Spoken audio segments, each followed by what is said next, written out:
Hi students, welcome to Given Solutions. Today we're going to check the use of phrases to propose solutions for a complaint. So first of all, we are going to check what is a solution, means of solving a problem or dealing with a difficult situation. Why give solutions? After we made a complaint, it should be appropriate to provide some solutions to the workers. So we can use some phrases to do it. What are those phrases? So we have here 5 phrases to offer solutions.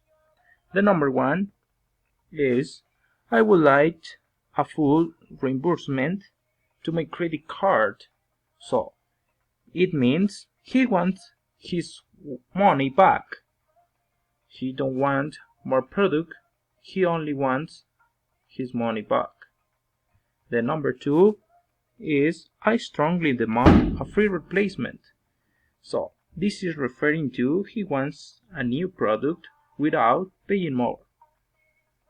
And the third is could you please replace it? He wants a new product. And the number 4, I hope you don't charge for it. He doesn't expect to pay for the product.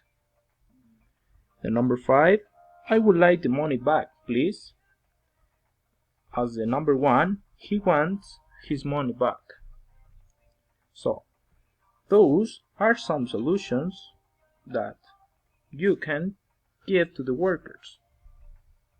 So we have the situation.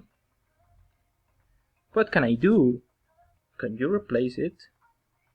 This is a solution that the person number 2 is giving to the person number 1.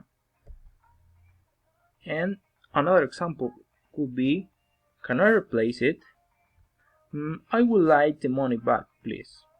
So as you can see, depending on the situation, you can use some of these phrases in order to give a solution. It is your turn to practice these phrases. Thank you for your attention and see you in the next class.